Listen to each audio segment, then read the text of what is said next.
ሰላም ጤና ይስጥልን አድማጭ ተመልካቾቻችን ከቶፕ ኒውስ ኔትወርክ ዕለታዊ ዜናዎችን ይዘን ቀርበናል። በቅድሚያ አርዕስቶቹን መረጃ በማይሰጡ ኃላፊዎች ላይ እርምጃ እንዲወሰድ የሚያስችል ሕግ ተዘጋጀ። የሰባተኛው ጠቅላላ ሀገራዊ ምርጫ የመራጮች ምዝገባ አጠናቀቀ። የዲዛይን ችግር፣ የጸጥታ መደፍረስና የወሰን ማስከበር ላይ በሚያጋጥሙ ፈተናዎችና የበጀት እጥረት 9 ያህል የመስኖ ፕሮጀክቶች መስተጓጉላቸው ተነገረ። የግል እጩ ተወዳዳሪዎች የተሰጣቸው የሚዲያ ነፃ የአየር ሰዓትና የበጀት ድጋፍ በቂ እንዳልሆነ ገለጹ። አሜሪካ በኤርትራ ላይ የጣለችውን ማዕቀብ ለማንሳትና ዲፕሎማሲያዊ ግንኙነቷን ለማሳደግ እያሰበች መሆኑ ተሰማ። አዲሱ የመረጃ ነፃነት ረቂቅ አዋጅ የግል ተቋማትም ጭምር መረጃ እንዲሰጡ የሚያስገድድ አንቀጽ በማካተት ለሕዝብ ተወካዮች ምክር ቤት ቀርቧል። ሚያዝያ 15 2018 የመገናኛ ብዙሃንና የመረጃ ነፃነት የየራሳቸው ባህሪ ቢኖራቸውም እስካሁን የመገናኛ ብዙሃንና የመረጃ ነፃነት አዋጅ ቁጥር 590/2000 በሚል በአንድ ላይ ተጣምረው ቆይተዋል። ይህ ደግሞ ግልጽ የአሰራር ስርዓት እንዳይዘረጋ ማድረጉን የተናገሩት የሕዝብ ተወካዮች ምክር ቤት አፈ ጉባኤ አቶ ታደሰ ጫፎ የመረጃ ነፃነት ረቂቅ አዋጅ ለብቻው ተረቆ መቅረቡን ገልጸዋል። 7 ክፍሎችና 60 አንቀጾችን የያዘው ይህ የመረጃ ነፃነት ረቂቅ አዋጅ በዋናነት አዋጁን የማስፈጸም ሙሉ ስልጣን ለኢትዮጵያ ሕዝብ እንባ ጠባቂ ተቋም ይሰጣል። ማንኛውም ዜጋ መረጃ በሚጠየቅበት ወቅት መረጃ በማይሰጡ ኃላፊዎች ላይ ተጠያቂነትን የሚያስከትል መሆኑን ገልጿል። ረቂቅ አዋጁ የመንግስት ተቋማት ብቻ ሳይሆኑ የሕዝብ አገልግሎት ላይ በቀጥታ የሚገናኝ የግል ድርጅቶችም ጭምር መረጃ እንዲሰጡ የሚያስገድድ አንቀጽ ማካተቱን በጥንካሬ ተነስቷል። ይህም ጥሩ ድንጋጌ መሆኑን የሕዝብ ተወካዮች ምክር ቤት አባል የሆኑት ዶክተር ደሳለኝ ጫኔ ተናግረዋል። ይሁን እንጂ ረቂቅ አዋጁ ይፋ የማያደርጉ መረጃዎችን በማለት በአንቀጽ 18 ላይ በዝርዝር ያስቀመጠው ድንጋጌ የክርክር መነሻ ሆኗል። በዚህ መሰረት የመከላከያ፣ የሀገር ደህንነት መረጃዎች፣ የፍርድ ቤት ምርመራ ሂደቶችና የድርጅቶች ሚስጥር የህግ ጥበቃ እንዲያገኙና ይፋ እንዳይደረጉ ይገልጻል። የምክር ቤት አባሉ ዶክተር ደሳለኝ ይህ አንቀጽ ለተለያየ ትርጉም የተጋለጠ በመሆኑ ለብልሹ አሰራር ምቹ ሁኔታ ሊፈጥር ስለሚችል በዝርዝር እንዲታይ ምክረ ሀሳብ አቅርበዋል። በአዋጁ ከተካተቱት መሰረታዊ ድንጋጌዎች መካከል የመንግስት ኃላፊዎች ጥያቄ የሚሆኑበትና መረጃ የሚሰጡበት ጊዜ ቀነ ገደብ መወሰኑን ተናግረዋል። በተጨማሪም ጋዜጠኞች ያለ ፍርድ ቤት ትዕዛዝ እንዳይታሰሩ የሚያግድ ድንጋጌ መካተቱን ገልጸዋል።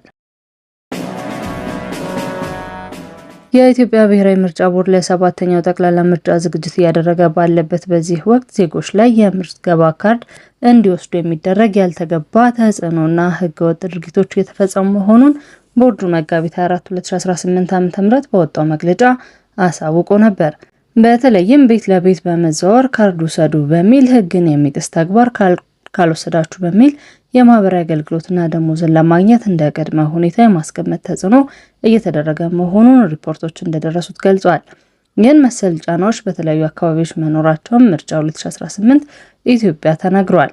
በርካታ ጥቆማዎች የደረሱ ሲሆን ጫናዎችና ምዝገባዎች ማጠናቀቃቸው ቀናትን ቀጥሎ እንደነበር ማሳያዎችን ለማግኘት ተችሏል። ለአብነትም የተራዘመው የመራጮች ምዝገባ ሲጠናቀቅ አንድ ቀን ሲቀረው ሚያዝያ 13 2018 ከቀኑ 11 ሰዓት አካባቢ በአዲስ አበባ ከተማ አስተዳደር በለሚ ኩራ ክፍለ ከተማ አያት 02 ኮንዶሚኒየም ጣፎ መናፈሻ የመንግስት ሰራተኞች ጭምር በግዳጅ እንዲመዘገቡ መደረጋቸውን ከተመዝጋቢዎች መረዳት ተችሏል።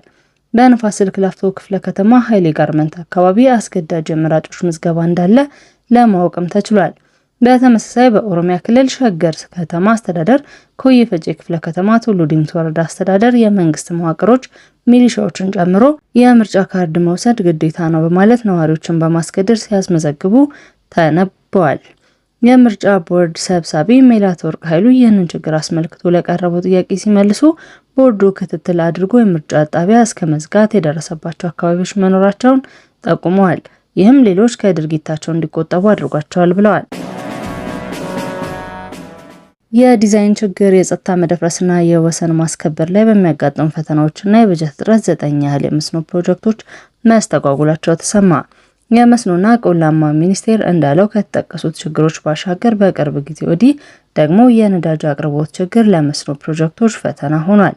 የሚኒስቴር መስሪያ ቤቱ የ9 ወራት የስራ ክንውን ሪፖርት እንደሚያሳየው የዲዛይን ስራዎች ሳይጠናቀቁ የተጀመሩ አንዳንድ ፕሮጀክቶች ተጠናቀው ስራ መጀመር ካለባቸው ጊዜ የመዘግየት ችግር አጋጥሟቸዋል።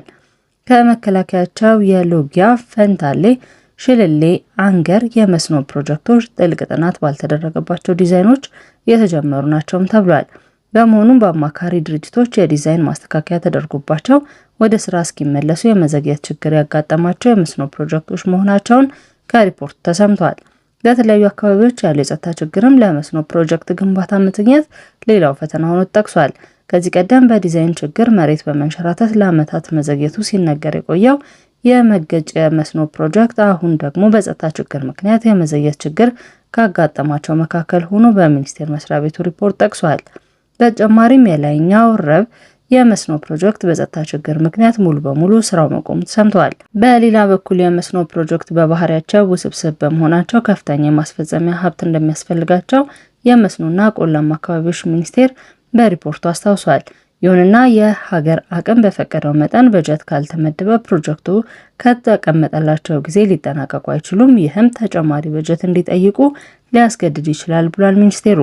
አብዛኛው የመስኖ ልማት ፕሮጀክት በአርሶ አደሮች ይዞታ ላይ በመሆኑ የቀረቡት የካሳ ክፍያ ጥያቄዎችን በፍርድ ቤት የሚኒስቴር መስሪያ ቤቱ የባንክ ሂሳብ እስከ ማሳገድ ደርሰዋል ብሏል።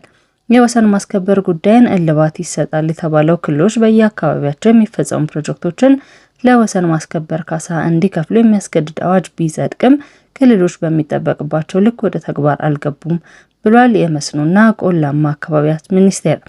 እንዲሁም በቀድሞ የካሳ አዋጅ መሰረት አንዳንድ ጉዳዮች ወደ ፍርድ ቤት በመውሰድ በፍርድ ቤት ትዕዛዝ ከተቋሙ ክፍያ በመፈጸም ባለፈ የሚኒስቴር መስሪያ ቤቱ የባንክ ሂሳብ እስከ መታገድም ደርሷል ተብሏል።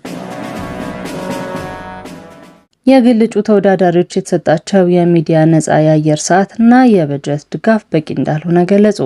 በሰባተኛው ጠቅላላ ምርጫ የሚሳተፉ የግል እጩ ተወዳዳሪዎች በኢትዮጵያ ብሔራዊ ምርጫ ቦርድ የተደረገላቸው የበጀት ድጋፍና ነፃ ሚዲያ የአየር ሰዓት ድልድል ላይ ወቅታዊ የገበያ ሁኔታን ያላገናዘበ ነው የሚል ቅሬታ ቀረበበት። እጩዎች ለምርጫ ቅስቀሳ የተፈቀደ 15 ደቂቃ የአየር ሰዓት ዓላማቸውን ለሕዝብ ለማብራራት በቂ አለመሆኑን ገልጸው የተመደበላቸው በጀት አሁን ካለው የነዳጅ ዋጋ ውድነትና የትራንስፖርት ወጪ ማሻቀብ አንጻር ሲታይ በቂ ቅስቀሳ ማካሄድና መራጮችን የማሳመን ስራ እንዳይሰሩ እንቅፋት መፍጠሩን ተናግረዋል። በኦሮሚያ ክልል መጥቶ የምርጫ ክልል የሚወዳደሩት ኡስታዝ ካሚል ሸምሱ እንደገለጹት የሚዲያ ሰዓት መመደብ አዎንታዊ እርምጃ ቢሆንም የተሰጠው ደቂቃ በቂ እንዳልሆነ ተናግረዋል። በተጨማሪም በታችኛው የመንግስት መዋቅር ያለው የግንዛቤ ክፍተትና የምርጫ ቅሬታ አፈታት ሂደት መራዘም የግል እጩዎችን ተስፋ የሚያስቆርጥ ነው ብለዋል። በተመሳይም በአዲስ አበባ ቦሌና ለሚኩራ የምርጫ ክልል የሚወዳደሩት አቶ አብርሃም ጥላሁን የደጋፊዎችን ፊርማ አሰባስበው ሂደት አድካሚ መሆኑን የምዝገባ ስነስርዓት መቆራረጥ ስራቸውን እንዳስተጓጎለባቸው ተናግረዋል። ዜጎች መታወቂያቸውን ለመስጠት ያላቸው ፈቃደኝነት አነስተኛ መሆኑን የጠቀሱት እጩ ተግዳሮቶችን ተቋቁሞ ባነሮችን በማዘጋጀትና በየቤቱ በመንቀሳቀስ የቅድመ ዝግጅት ስራዎችን እያከናወኑ እንደሆነ ተናግረዋል። በኢትዮጵያ ብሔራዊ ምርጫ ቦርድ ለሰባተኛው ጠቅላላ ምርጫ ከ73 የግል እጩዎች ጀምሮ በአጠቃላይ 10934 እጩዎች መመዝገቡ ይታወሳል። በግል የተመዘገቡት እጩዎች መካከል 63 ወንዶች ሲሆኑ አራቱ ደግሞ ሴቶች መሆናቸውን ቦርዱ ማሳወቁ አይዘነጋም። አሜሪካ በቀይ ባህር ቀጠና ያላትን ስትራቴጂካዊ ሚዛን ለመጠበቅ በምታደርገው ጥረት ከኤርትራ ጋር ያላትን ግንኙነት እንደገና ለመጀመር የጣሉበትን ማዕቀቦችም ለማቅለል አማራጭ እያጤነች መሆኑ ተሰምቷል።